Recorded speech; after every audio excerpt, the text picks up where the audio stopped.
Jangan lupa subscribe, like, komen, dan share YouTube TVRI Bengkulu. Dan nyalakan loncengnya ya. Terima kasih pemirsa, Anda masih bersama kami di Dokter Kito Besamo Kito Sehat. Kita lanjutkan masih terkait dengan pemeriksaan apa aja sih yang dilakukan pada cek kesehatan gratis khususnya di sekolah.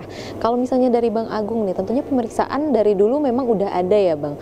Apalagi dulu khususnya untuk anak-anak perempuan, remaja-remaja perempuan itu banyak sekali anemia dan biasanya hanya remaja perempuan aja yang dilakukan pemeriksaan. Nah kalau sekarang gimana sih Bang untuk pemeriksaannya? Apakah lebih banyak lagi pemeriksaannya dan memang semuanya diperiksakan pada nggak hanya perempuan aja tapi juga pada laki-laki?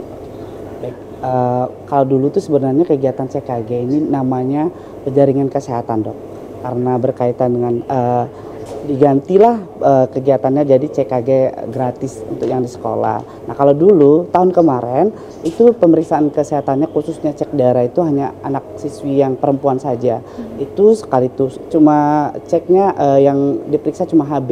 Nah kalau sekarang itu sekali tusuk langsung dapat 3 hasil. Oh itu hasilnya udah ada langsung keluar pada saat itu? Ya, pada saat ditusuk, dicek, langsung masukin ke stick ya, terus langsung dapat hasil langsung 3 hasil. Yang pertama ada cek HB-nya sama hasil GDS, yang terakhir ada hematokrit.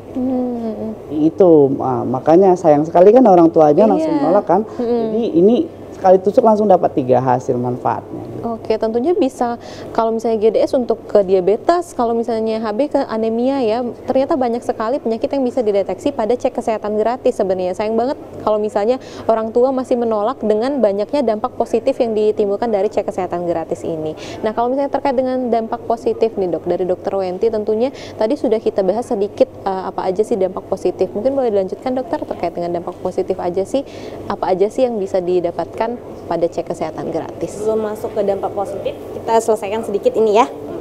Jadi di sini juga ada screening riwayat imunisasi. Nah ini yang sering nanti bingung orang tuanya ya, apakah anak saya akan disuntik nantinya dok? Nah jadi untuk program CKG dan BIAS biasanya adalah bulan imunisasi sekolah itu berbeda sebenarnya.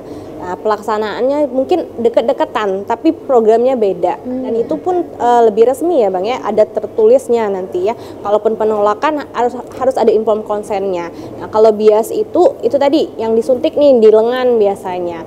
Jadi kalau ini kita pure dilakukan screening. Nah, jadi tanpa ada pengobatan. Nanti kalau misalnya terdeteksi memang ada penyakitnya atau apanya akan dilakukan rujukan ke puskesmas ya.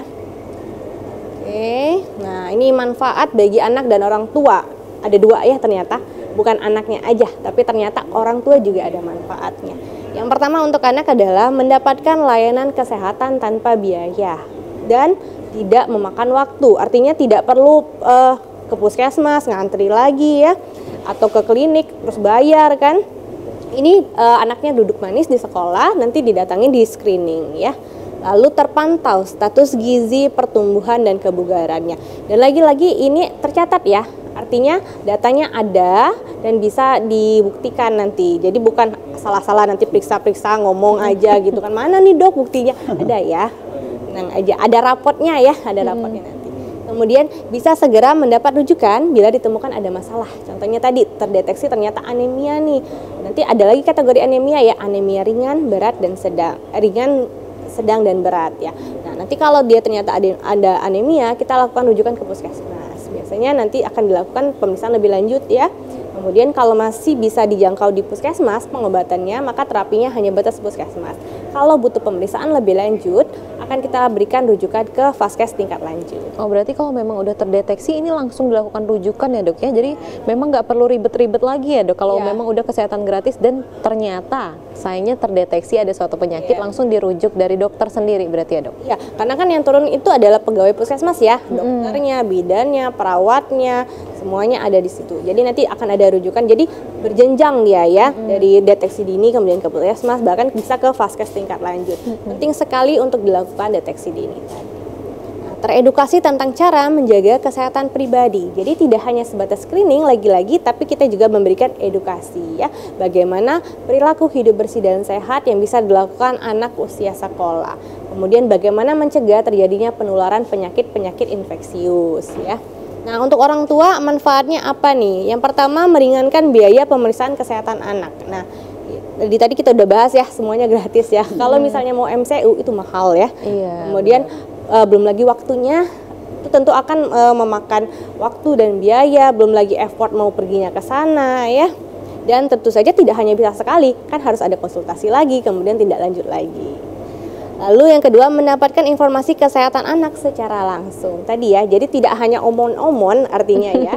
Ini tetap akan dibuatkan raportnya, artinya ada hasilnya yang bisa dilihat atau dipantau oleh orang tuanya. Oh, anak saya ternyata status gizinya masih normal, alhamdulillah. Berarti ada kayak buku seperti itu dok yang diberikan Ya, kepada orang ada tuanya. seperti itu. Kayak buku pink lah ya dok ya kalau dulu untuk bayinya ya.